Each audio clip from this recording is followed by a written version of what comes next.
the year started out really gay. We came out of the gate super gay. And then I don't know what happened. At some point, things got away from me, and I ended up this year with less than half of the books that I read being sapphic, being gay. Oops. But I still read a good amount of gay shit, and we're gonna talk about it. These are in no particular order, except extremely from my least favorite to my very favorite that I read this year. So my least favorite sapphic story that I read this year is actually a manga. I wanted so badly to find, I did some research. I wanted a sapphic manga, okay? I wanted that women-loving women in this medium, in this form. And I did some extensive research, only to find out that while there are lesbians present in manga, they're really catered for the wrong audience, for the wrong reasons. So I did some research, and I found a better choice, one that wasn't so disgustingly sexual and catered towards men. So we have here, I Married My Best Friend to Shut My Parents Up by Kodama Naoko. I do remember it still being a little very too much sexual. It just wasn't, I was disappointed, but you know what? That was my own damn fault. I should have known better. What I want out of a lesbian relationship in a manga, I just don't think exists yet in this day and age, which is sad. That's a shame. But this, it was fun, and it was quirky, and I read it in like 30 minutes, and the art was cool. And then next we're shooting way back in time, you guys. We have Carmilla by Joseph Sheridan Fanu. I'm so sorry. This one is edited by Carmen Machado. Carmilla is the vampiric story that precedes Dracula. It was written in 1871 and inspired a whole bunch of adaptations. I just wanted a little bit more out of this. It was really short, and I wish we had gotten to know Carmilla a little bit more. This is more from the eyes of her prey, who is a younger girl. That's why it's sapphic in nature. Carmilla is seducing this girl that she's feeding off of. This particular version is illustrated, which added to the creep factor. Oh my gosh, pulled up to the exact one I was thinking of. It's a cool read. I feel good. It's a historical story. It just wasn't my thing, and I was hoping it was something a bit more profound than it was. Next we have The Dark Tide by Alicia Jasinska. I picked this book up because of the premise. The premise sounded amazing. The premise is amazing. Every year on St. Walpurga's Eve, Caldella's witch queen lures a boy back to her palace. An innocent life must be sacrificed on the full moon to keep the island city from sinking. Lena Kirk is convinced her brother is going to be taken this year. To save him, she enlists the help of the mysterious Thomas Lynn, the boy she secretly loves. But they draw the queen's attention, and Thomas is chosen as the sacrifice. When Lena offers herself in exchange for Thomas's freedom, the two girls await the full moon together. Against their wills, they find themselves falling for each other. As water floods Caldella's streets and the dark tide demands its sacrifice, they must choose who to save, themselves, each other, or the island city relying on them both. Awesome, fun premise. Enemies to lovers. What is that one trope called where it's like you're locked in a room together? That's what this is. That's what this is giving, which are both tropes that I find delicious and super fun. But it just didn't deliver on a lot of things for me. I didn't end up caring about anyone. If you read this book, you read it for the plot. The romance is not super heavy. Characters are a little flat. If you're looking for something entertaining to get through the day or to read on the plane, I don't regret having read it, but it wasn't everything that I wanted it to be. All right, next we have Even Though I Knew the End by C.L. Polk. This is a witchcrafty period piece. Detective story. Mystery. A magical detective dives into the affairs of Chicago's divine monsters to secure a future with the love of her life. This sapphic period piece will dazzle anyone looking for mystery, intrigue, romance, magic, or all of the above. Just super short and super sweet. It hit on all of the points that you would expect it to hit on. It delivered. It kept its promise on the premise. Romance, again, not super heavy. This is a plot-driven book, mystery-driven book, with mysterious magical elements. A good time, very short, read it in a night. It's not super memorable. I'm having a hard time. It's not sticking with me. But I remember enjoying the ride while I was on it. Okay, we're getting into some juicy territory here. I love you so much. It's killing us both. Mariah Stovall. I bought this purely based off of the cover and the title. The cover is beautiful. Look at that. Like, I kind of want to read the synopsis of this one to you, too. Oh, it's so long. I'm just going to read the first paragraph to you. Set in the suburbs of Los Angeles and New York City, I Love You So Much It's Killing Us Both is an immersive journey into the life and mind of Khaki Oliver, who's perennially trying to disappear into something. A codependent friendship, an ill-advised boyfriend, the punk scene, or simply the ether. These days, it's a meaningless job and a comfortingly empty apartment. Then, after a decade of estrangement, she receives a letter from her former best friend. Fiona's throwing a party for her newly adopted daughter and wants Khaki to join the celebration. Will she go, won't she go? So that conflict arises early in like the first chapter, and then it's all flashback until the very end, until you get to see what she decides to do. I picked this up because that spoke to me. You know, having feelings for an old friend and then reconnecting with that estranged old friend was, it spoke to me, okay? I needed to know how this one ended. This was insanely stylized. I think this was the most stylish book I've read in a really long time, as far as like the prose goes. It was very flourishy. The amount of metaphors and beautiful metaphors, and also the amount of references to music, to like real bands and songs is insane. To the point where I believe that this was almost like a biography for this author. Like, she had to have been writing so much of what she knew about the music scene. My beef with it, though, I felt like a lot of the conflict and a lot of the events happening were repeating themselves. Like, we were kind of going in circles for like a good chunk of this book. And nothing was really getting solved or moving forward. It was cathartic, though, for me at the ending. I remember enjoying that emotional catharsis at the end. It just feels like it could have been half as long as it is, I think. As far as the prose goes, like, if you are a writer, I think this needs to be studied. I think I will be going back to this. Obsessive. The way that this is written it feels obsessive. The disc swirled in my stereo. The first song made me want to punch someone in the head or take the blow myself. A broken bone, an altered framework. All I wanted was to never be the same again. Never mind that I had never been on either end of a fist. I sat on my bed, afraid and impressed. Each song flew by, somehow nimble beneath the heft of its lyrics. Like, it's very poetic in an obsessive way. Like, the amount of writing that she does about little details, but it's like all very in character. It's impressive the way that it's written, and I enjoyed that much of it, but as far as the story goes, I just feel like it could have moved a lot faster. If you are interested in this, do read the trigger warnings, especially surrounding eating disorders and depression and suicide. Take care of yourself. Read up beforehand. Then we have The Big Boy. I think this was the first book that I read this year. Fuck. I did a video about this. You can go watch that mess. I'm consistently having second thoughts about how high up on this list this one goes. There was so much I myself enjoyed, especially, the romance. The romance got me. Okay, I enjoyed it, all right? There was not a lot of it.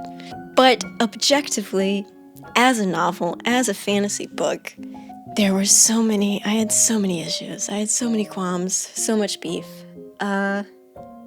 If you do not know about this book, for a long time, this became like the Sapphic fantasy to read. It blew up, it's overhyped, it's a ride, things happen. I mean, my biggest qualm with it were the bad guys, were the antagonists. They didn't feel bad. They didn't feel big, they didn't feel real. There's so much being told to you rather than shown to you to a painful, eye-rolling degree. The world is really fun. I like the characters, some way more than others. It's so hard. I'm so back and forth continually. Like, I read this in January last year, like a year ago, and I'm still back and forth on how I feel about it. There is like a sense of pride, though, that it's sitting on my shelf, that I've read it. I feel invincible. I could read anything. I'm reading my way through the Stormlight archives right now, and that is no doubt in part because I finished this bad boy. I feel invincible enough to get through some Brando Sando just fine. Because I read this. I'm so sorry. I'm just like at a complete loss for words. I don't know, like, go watch that video. Like, I can't. I've talked about this book so much to people. We're just gonna keep moving. We're just gonna move on. Next, we have the duology. And they're going together because they were both chef's kiss. We have Gearbreakers and Godslayers by Zoe Hana Mikuta. This is like, I feel like this is one of the rare times when the second one holds up to the first one, if not surpasses it. I honestly, out of these two, my favorite was the second one. This is a sci-fi sapphic adventure. The shadow of Gedalia's tyrannical rule is spreading, aided by their giant mechanized weapons known as wind-ups. Enemies to lovers. We're fighting the government. There are like a surprising amount of similarities like to the Hunger Games. A lot of times this read like the Hunger Games. Not only in themes, but also just like in prose. It felt very similar. What is her name? I'm absolutely blanking on her name. Suzanne Collins. Oh my god. Yeah, it felt at times really similar to Suzanne Collins. Again, it's nothing profound. It's a good time. It's a good fucking time. The action is very large. It's heavily action-packed. And I think the only thing that I struggled with in these books is that sometimes the action was so big, like the battlefield. The amount of action going on and how big the action was. It was so big that I feel like it's kind of hard to write about. It's kind of hard to explain everything that's going on in this massive battlefield with these massive creatures. So there were times I struggled to understand logistics, the whereabouts of things that were happening. But that might have been a personal problem. It might have just been a me problem. Other than that, the characters are written really well. The dialogue's really fun. These two characters have such a quippy, is that the right word? A whippy? A quippy. They're very kind of like short with each other and sarcastic with each other. Like, it feels like a bullying type of love language, which I relate to. I loved that. I loved these characters. Some of my favorites that I read this year, like by far. I'm probably going to reread them very soon. Lots of found family in that one. I can't believe we're here already. We've arrived at the next Shannon. So I read Priory. That was the first book that I read this year. And A Day of Fallen Night was the last Sapphic one that I read this year. I just finished this. I did not mean to bookend my year with Shannon, but that happened. I will say, okay, so this, A Day of Fallen Night is a prequel to Priory.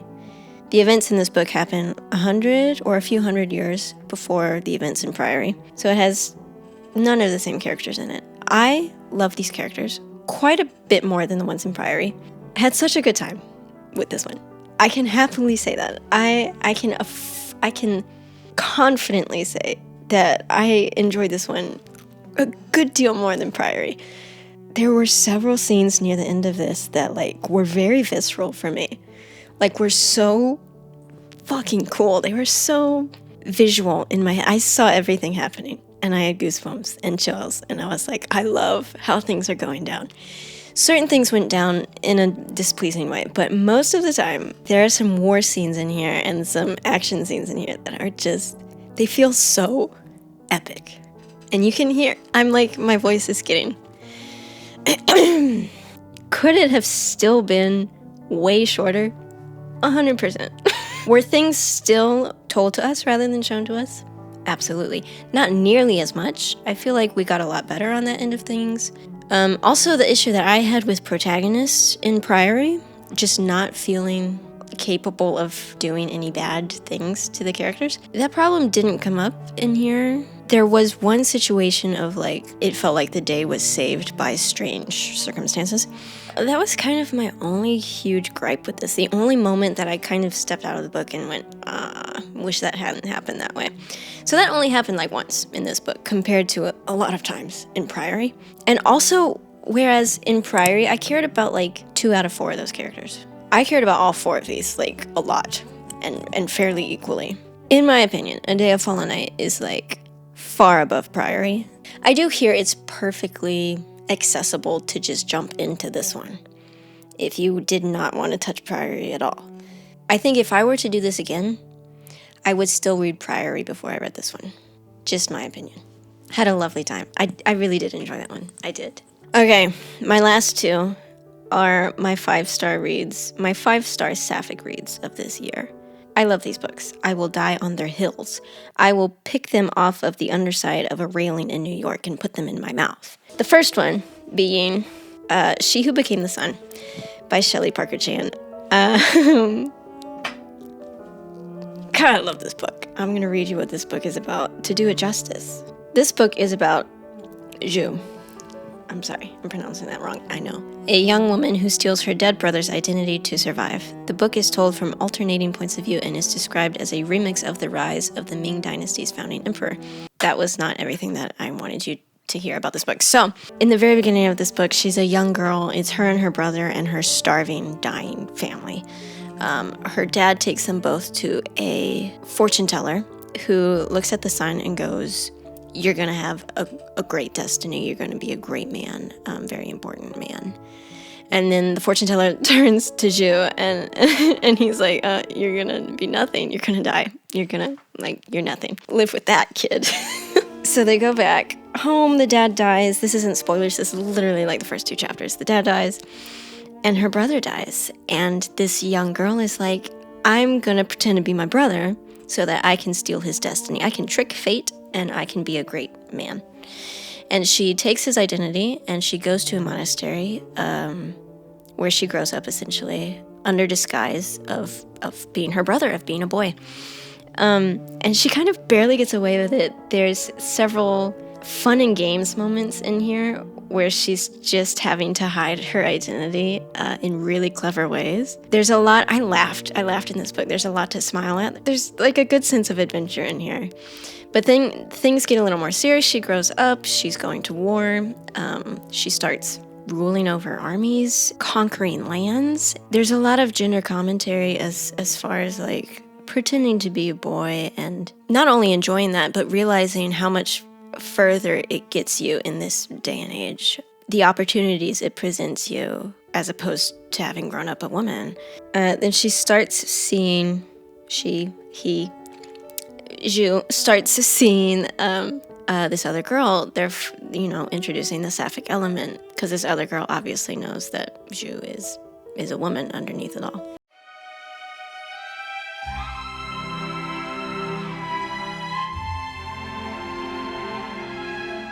But it's a story about being the master of your own fate, taking your life into your own hands, and this came at a great time in my own life.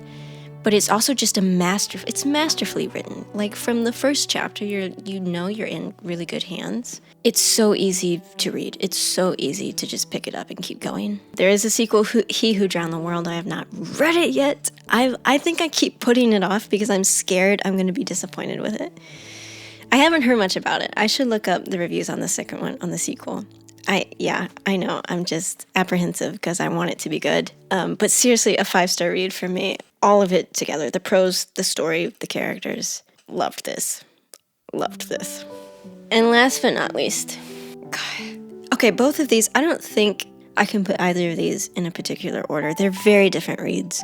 But my last 5-star, one of my very favorites that I read this year was Boulder by Baltasar, translated by Julia Sanches. If I told you what this book was about, it would sound boring because it's not the plot that gets you to pick up this book. It is 1,000,000% the way that it is written. The poetry of this prose,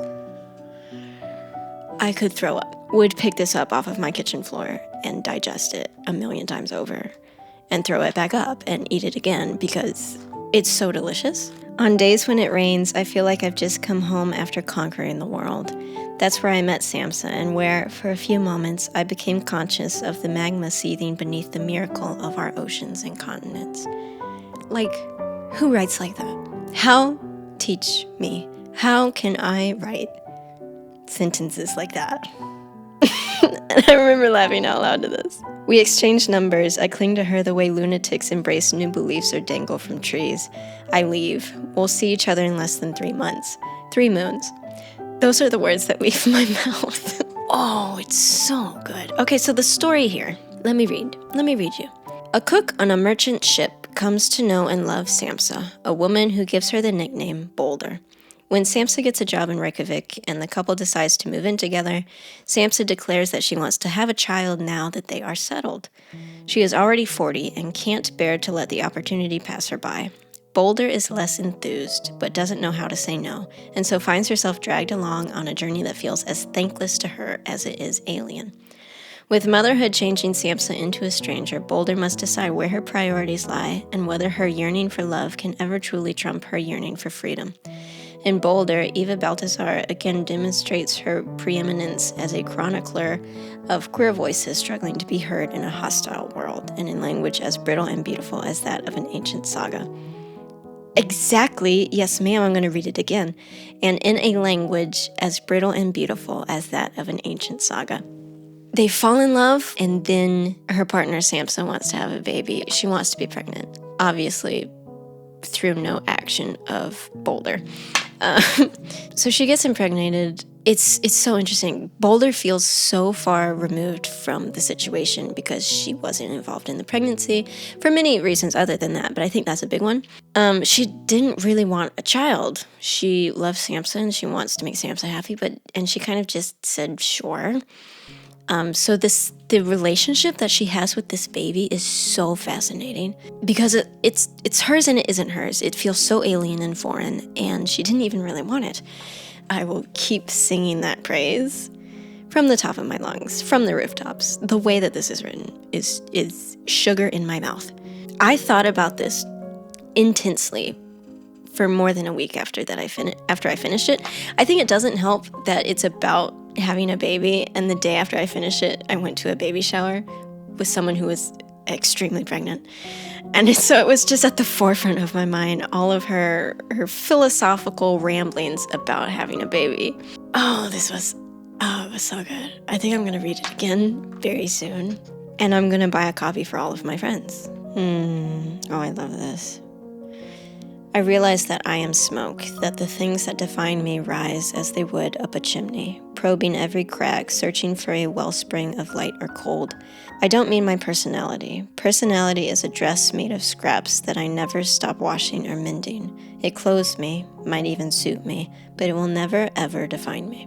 The nakedness I conceal is what makes me a person. I want to inhale this book. Translation is such an art in itself, to be able to take someone's words and not only translate the words, but translate the culture, translate the meaning. It takes so much understanding. The translation is as much of an accomplishment as the writing. This is very likely my very favorite thing that I read this year. This is art. This is literature. All right, so those were all of the Sapphic stories that I read this year. I have many more on my TBR, many more that I'm diving into at the top of this coming year. Also, congratulations to everyone who just survived. We did it. We're here. We're here together. Here's to all the many more Sapphic stories we're going to read in 2025.